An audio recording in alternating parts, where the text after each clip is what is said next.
9 in the morning. Dew still twinkling on the grass. The daily water still being collected from the wells. The nets still being mended. The day still fresh and full of promise. Journeys begun. Preparing of food, children laughing, festival time.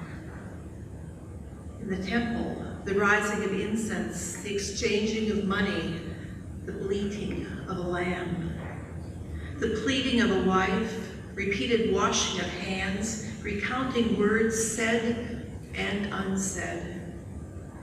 A city buzzing with life, with talk, with wonder, and the thud of wood hitting the hard ground.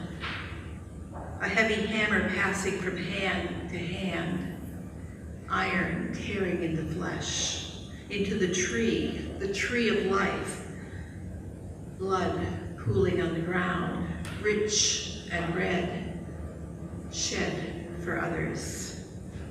Cries of pain, gentle eyes full of love. Soldiers grunting, sweating, swearing, lifting first one, then another, then a third. They fall into place. Clunk, clunk, clunk. 3 crossbars hung high. He was not alone. 2 hung with him. 1 with remorse, 1 with resentment. It was 9 in the morning.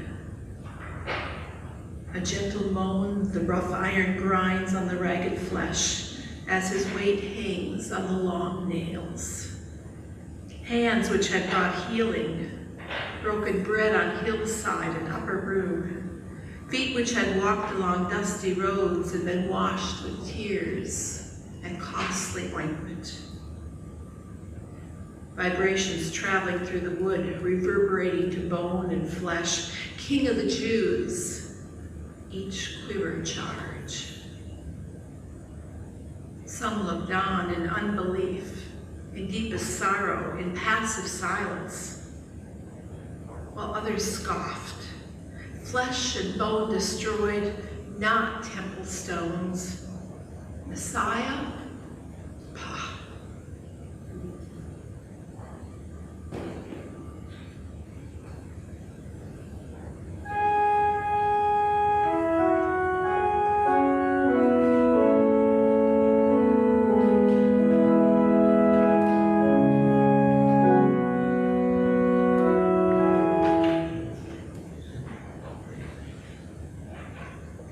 See, my servant will prosper. He will be highly exalted. But many were amazed when they saw him. His face was so disfigured, he seemed hardly human. And from his appearance, one would scarcely know he was a man. And he will startle many nations. Kings will stand speechless in his presence. For they will see what they had not been told. They will understand what they had not heard about. Who has believed our message? To whom has the Lord revealed his powerful arm? My servant grew up in the Lord's presence like a tender green shoot, like a root in dry ground.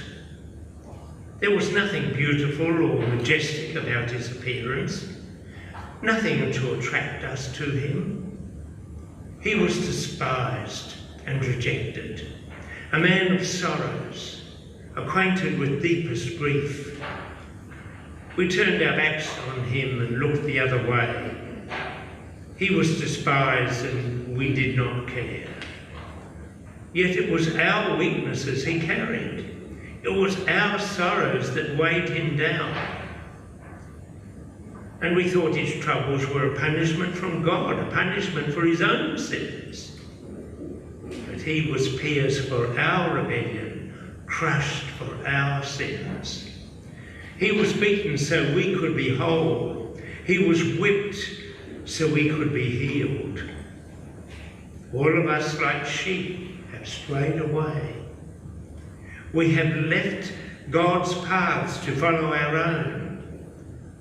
Yet the Lord laid on him the sins of us all. He was oppressed and treated harshly, yet he never said a word. He was led like a lamb to the slaughter, and as a sheep is silent before the shearers, he did not open his mouth. Unjustly condemned, he was led away. No one cared that he died without descendants, that his life was cut short in midstream.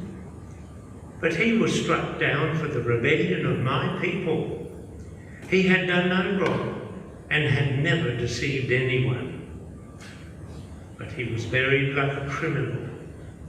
He was put in a rich man's grave. But it was the Lord's good plan to crush him and cause him grief. Yet when his life is made an offering for sin, he will have many descendants. He will enjoy a long life, and the Lord's good plan will prosper in his hands. When he sees all that is accomplished by his anguish, he will be satisfied.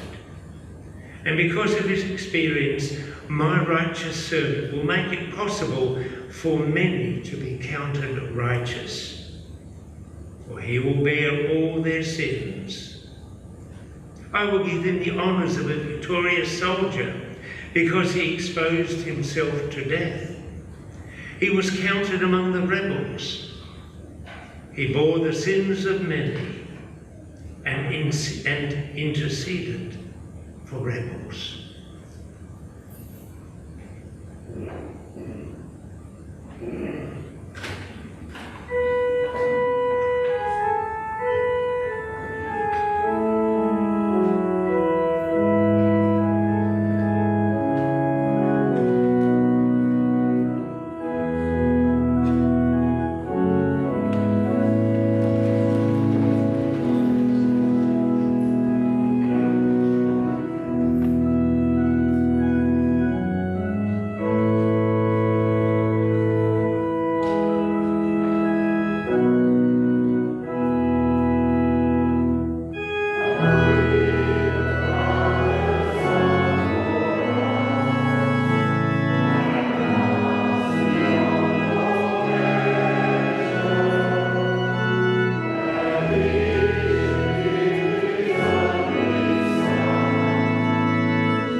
this is the day we most love, yet hold in most awe. We behold the man in temple. O God, as Jesus is lifted up, our faith must either be renewed or lost. In him we recognize the kind of person we want to be, yet are afraid to be. Behold the man, despised, outcast, accursed. What a sensible and now stand their fingers poured out of their hands. God, we confess the things we deeply fear meet us at this execution. It is a nightmare. We wish to hide our faces from the one who seems abandoned by earth and heaven. This Golgotha place where our smooth, sensible ideas of success, wisdom, and divine love are shattered by our memories. Either we must abandon this world's wisdom and begin again, or we must abandon you, God. Here at this cross, our faith either rises or falls. Lord, we believe. Help us in our unbelief. Behold the man. Behold our God.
morning when they crucified Jesus. The inscription on the charge against him read, "The King of the Jews." And with him they crucified two bandits, one on his right and one on his left. Those who passed by derided him, shaking their heads and saying, "Aha, you who would destroy the temple and build it in 3 days, save yourself and come down from the cross." In the same way, the chief priests, along with the scribes, were also mocking him among themselves and saying, "He saved others, he cannot save himself. Let the Messiah, the King of Israel, come down from the cross now, so that we may see and believe." And those who were crucified with him also taunted him.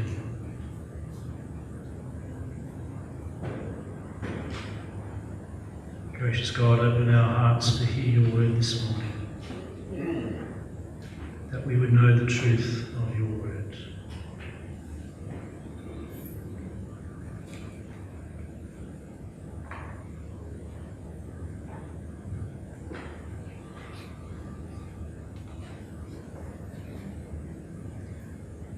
Come down from the cross now so that we might see and believe. I think you've got to admit it would have been pretty spectacular if Jesus did come down from the cross. Wrenched first his hands and then his feet from the nails and leapt to the ground. It would have been pretty spectacular. Jesus had come down from the cross, but he didn't. He didn't. So I think you've also got to admit that there's some truth in their mocking, in their jibes, the passers-by,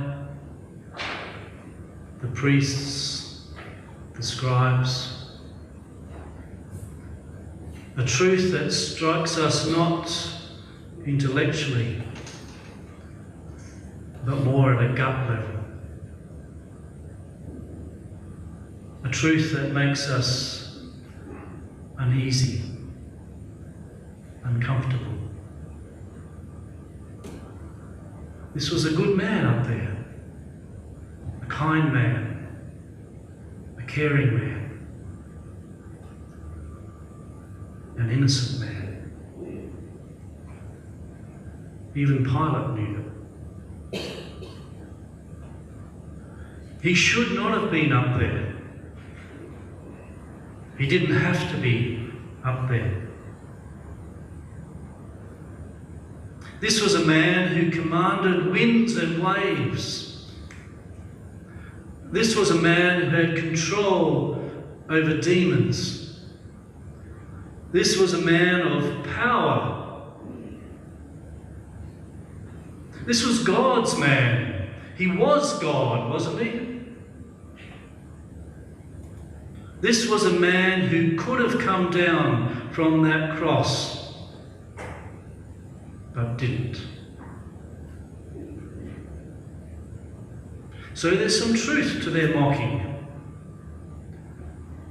If Jesus didn't have the power to come down from the cross, he was clearly a fraud, an impostor, just another false Messiah. And their cynical mocking is justified. If he did have the power, well, perhaps then we hear in their mocking some of our uneasiness, some of our hopes dashed, some of our uncomfortableness of being left with questions. Why would you put yourself through such pain and suffering if you could avoid it?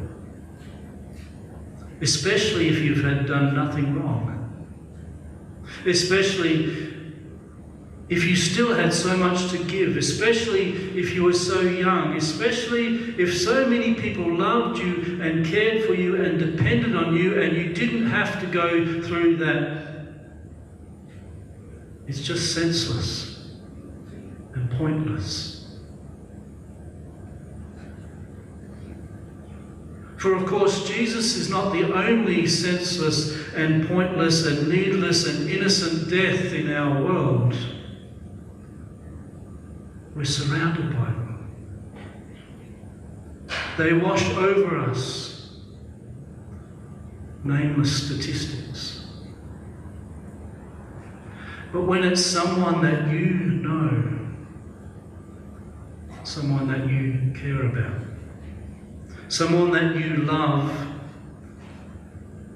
then the mockery rises in us, in our gut. God, if you're so good, if you're so powerful, do something. Why didn't you do something? Why didn't you save my loved one? Stop them from dying? Why didn't you come down from that cross so that we might see and believe? Why?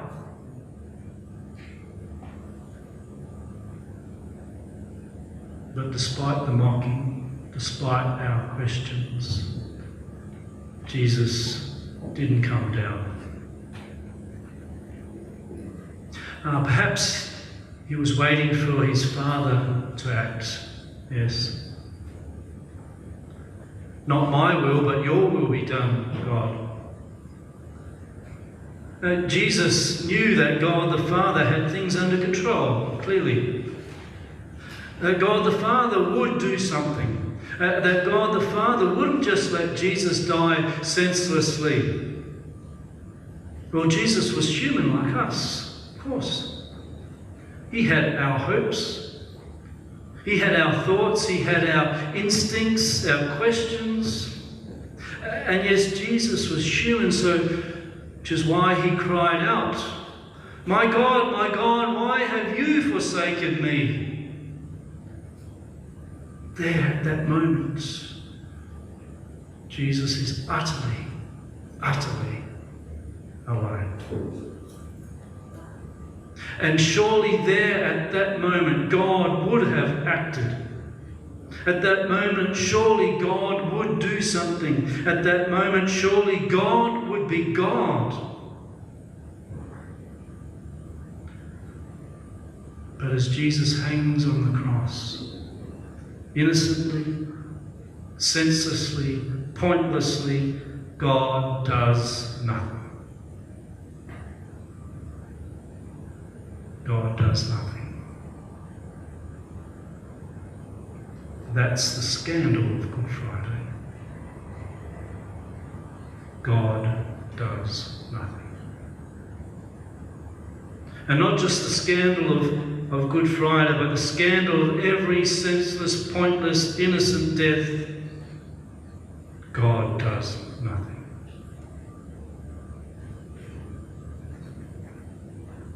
Perhaps you have been personally affected by that scandal. When you felt utterly alone, with only the question why for company. Why, God, why? And the truth of their mockery sits deep in our guts.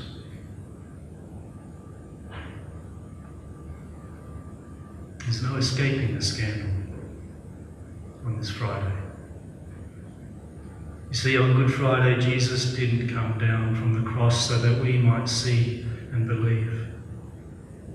On Good Friday, Jesus was flogged and beaten and taunted and mocked and crucified.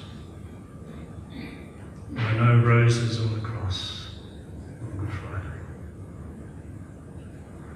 And on Good Friday, all we can do is sit with the pain, even as it mocks us, even as it mocks God.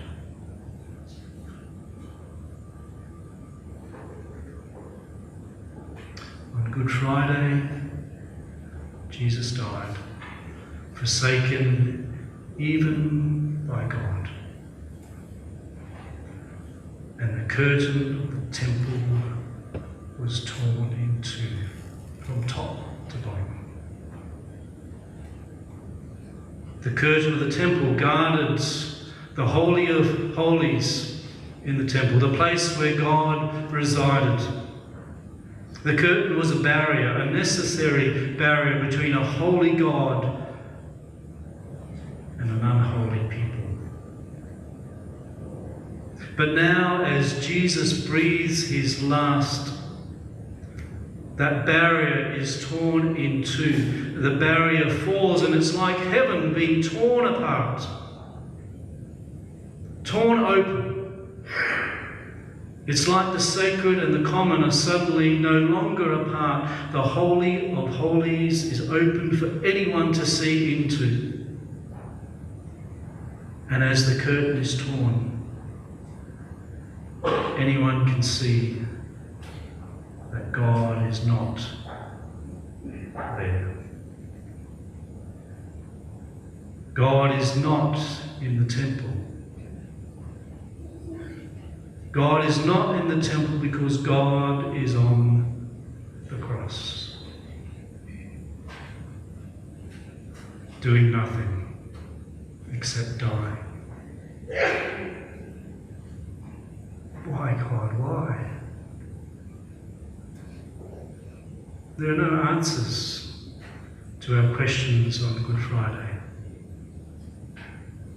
For now, for those, we have to wait and trust. For now, we know Jesus died and the curtain of the temple was torn in two. For now, we know for sure that God is one of us, totally, utterly one of us. God is one of us with no answers. Not today. Today there is just death and the temple curtain torn in two.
seated as we pray for peace.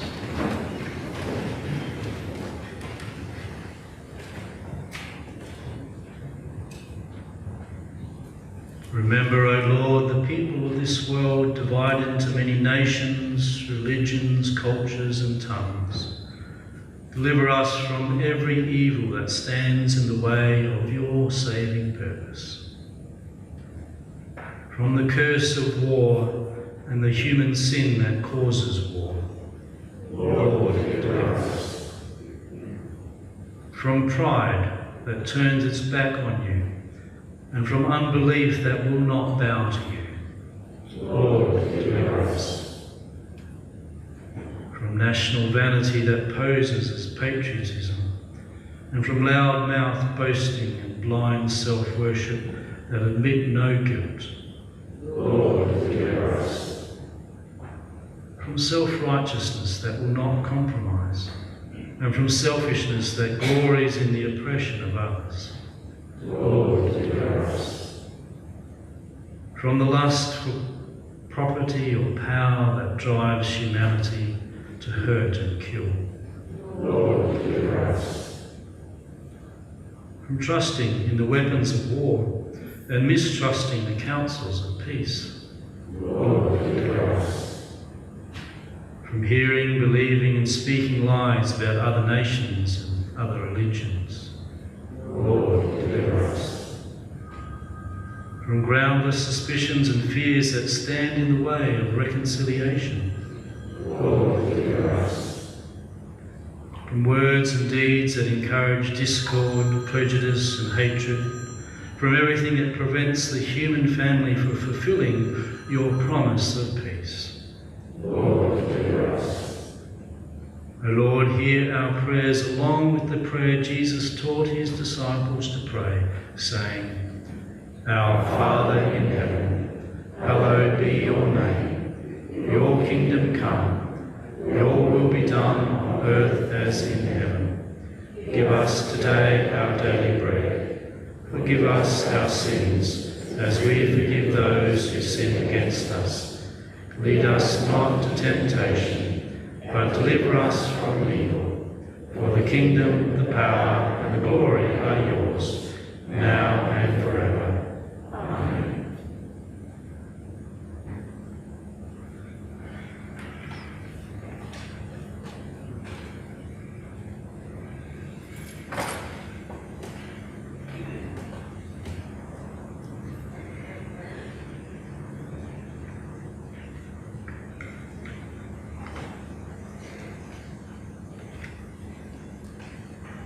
Jesus and his disciples went to the olive grove called Gethsemane, and Jesus said, Sit here while I go and pray. He took Peter, James and John with him, and he became deeply troubled and distressed. He told them, My soul is crushed with grief to the point of death. Stay here and keep watch with me. He went on a little further and fell to the ground. He prayed that, if it were possible, the awful hour awaiting him might pass him by. Abba, Father, he cried out, everything is possible for you. Please take this cup of suffering away from me. Yet not my will, but your will be done. Then he returned and found the disciples asleep. He said to Peter, Simon, are you asleep? Couldn't you watch with me even 1 hour? Keep watch and pray so that you will not give in to temptation. For the spirit is willing, but the body is weak. Then Jesus left them again and prayed the same prayer as before.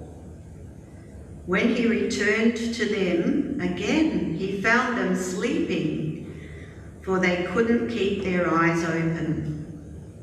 and they didn't know what to say.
Jesus is betrayed and arrested.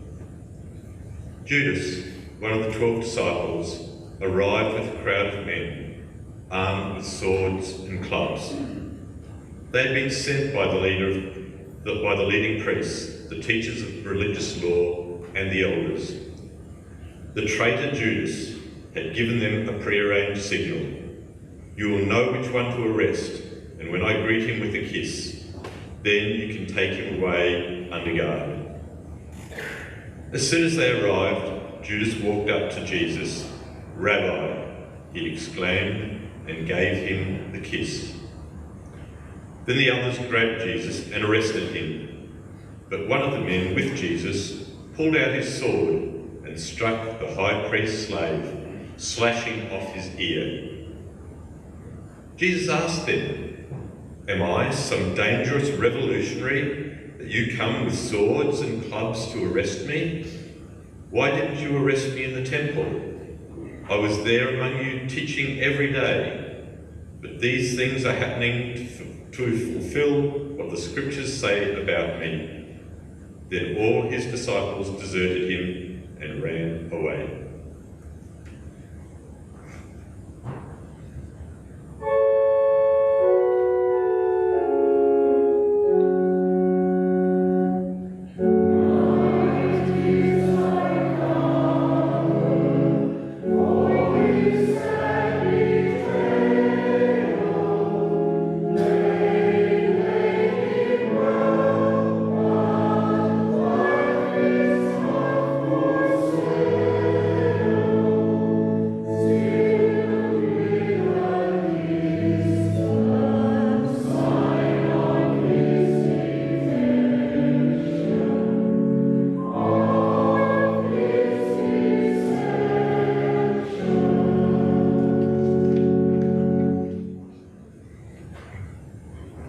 They took Jesus to the high priest's home, where the leading priests, the elders, and the teachers of religious law had gathered.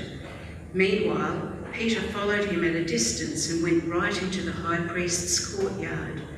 There he sat with the guards, warming himself by the fire. Inside, the leading priests and the entire high council were trying to find evidence against Jesus so they could put him to death. But they couldn't find any. Many false witnesses spoke against him, but they contradicted each other. Finally, some men stood up and gave this false testimony. "We heard him say, 'I will destroy this temple made with human hands, and in 3 days I will build another made without human hands.'"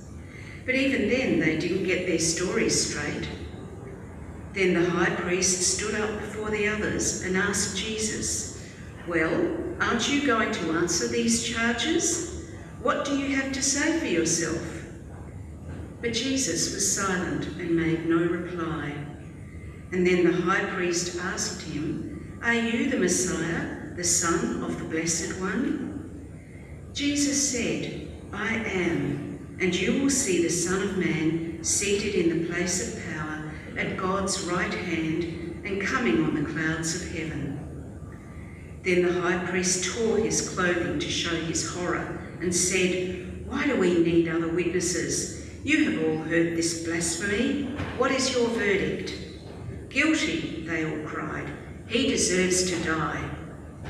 Then some of them began to spit at him, and they blindfolded him and beat him with their fists. Prophesy to us, they jeered, and the guards slapped him as they took him away.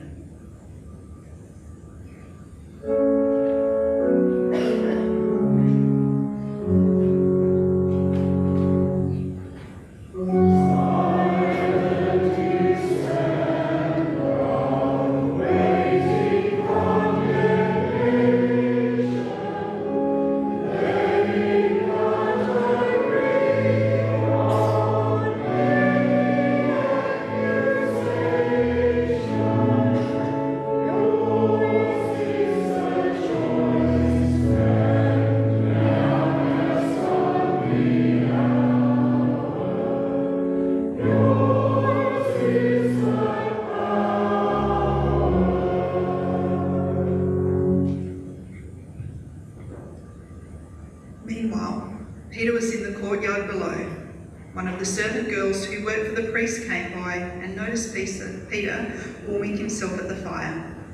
She looked at him closely and said, You were one of those with Jesus of Nazareth. But Peter denied it. I don't know what you're talking about, he said, and he went out into the entryway. Just then, a rooster crowed. When the servant girl saw him standing there, she began telling the others, This man is definitely one of them. But Peter denied it again. A little later, some of the other bystanders confronted Peter and said, You must be one of them, because you're a Galilean. Peter swore, A curse on me if I'm lying. I don't know this man you're talking about. And immediately the rooster crowed the second time. Suddenly, Jesus' words flashed through Peter's mind. Before the rooster crows twice, you will deny 3 times that you even know me. And he broke down and wept.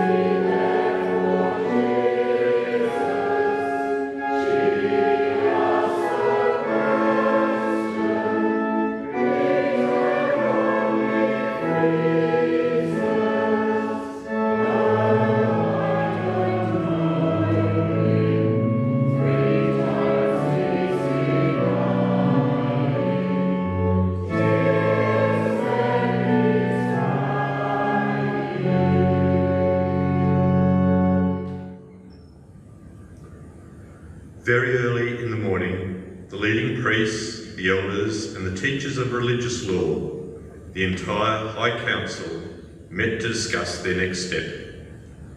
They bound Jesus, led him away, and took him to Pilate, the Roman governor. Pilate asked Jesus, Are you the king of the Jews?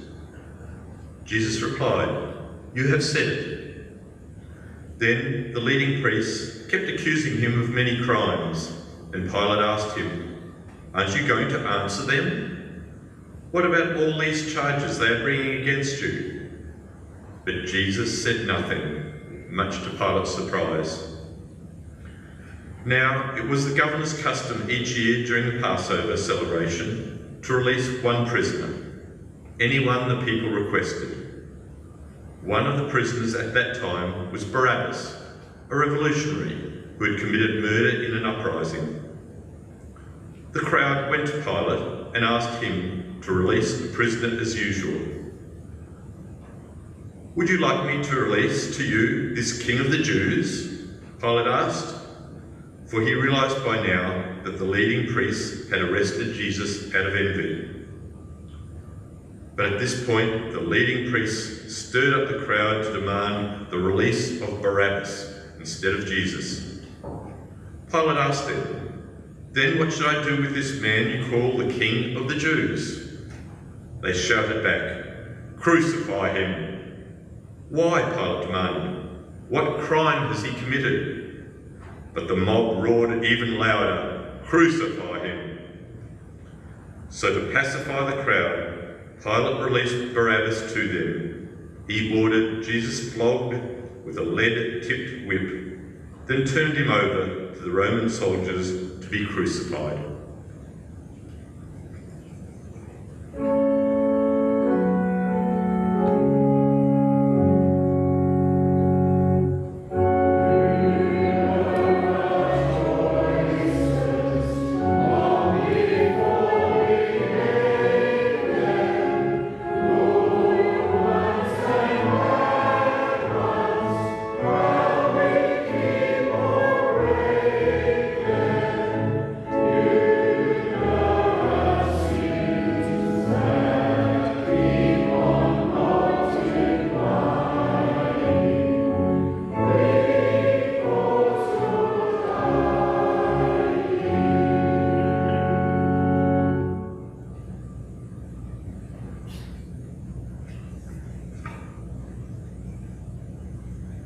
The soldiers took Jesus into the courtyard of the governor's headquarters, called the Praetorium, and called out the entire regiment.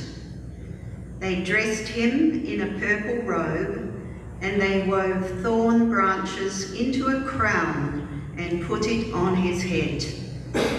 Then they saluted him and taunted, "Hail, King of the Jews!" And they struck him on the head with a reed stick, spat on him, and dropped to their knees in mock worship.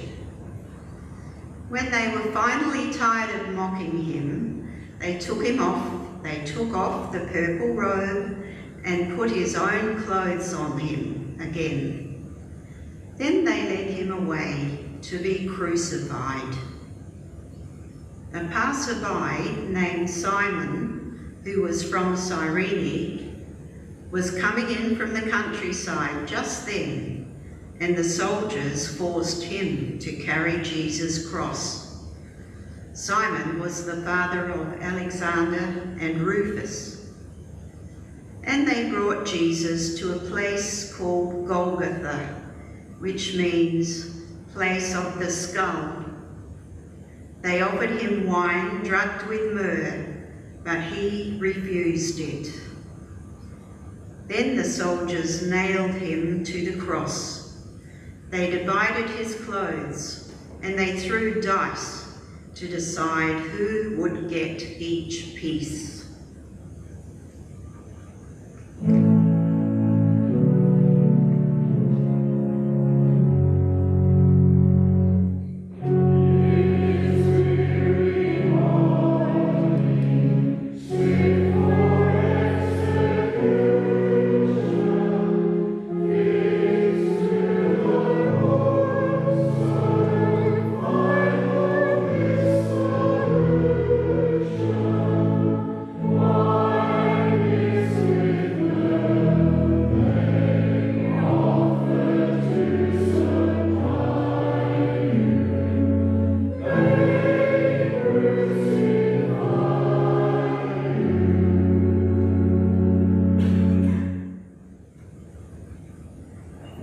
It was 9 o'clock in the morning when they crucified him. A sign announced the charge against him. It read, "The King of the Jews." 2 criminals were crucified with him, one on his right and one on his left. The people passing by shouted abuse, shaking their heads in mockery. "Ha! Look at you now," they yelled at him. "You said you were going to destroy the temple and rebuild it in 3 days. Well then, save yourself, come down from the cross." The leading priests and teachers of religious law also mocked Jesus. "He saved others," they scoffed, "but he can't save himself. Let this Messiah, the King of Israel, come down from the cross so we can see it and believe him." Even the men who were crucified with Jesus ridiculed him.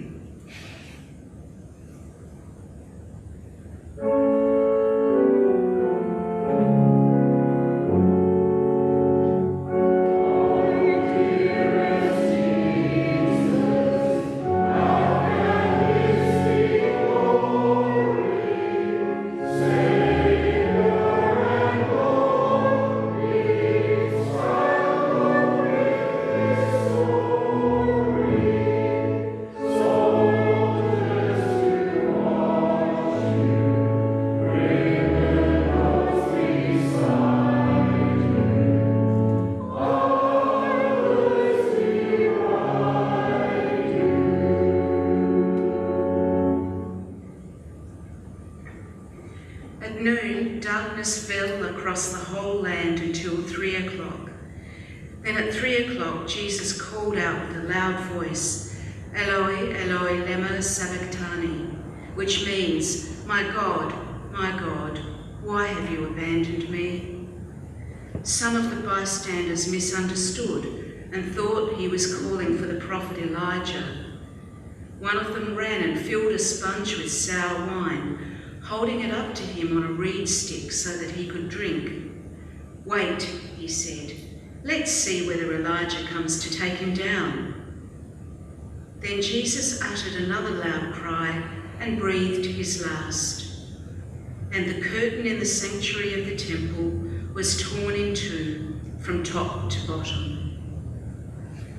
When the Roman officer who stood facing him saw how he had died, he exclaimed, "This man truly was the Son of God."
It's the silence, the darkening silence that holds nothing, not a word of hope, not a sound of love, not anything. The whole of heaven has imploded in this death. Love has given everything, every last ounce of breath. Love gave and the world took. And all we have is silence. Silence that will not be filled with clever theology and wordy doctrine. Love died today. The silence is heaven's, for there is nothing there. It is empty. And it is all-consuming.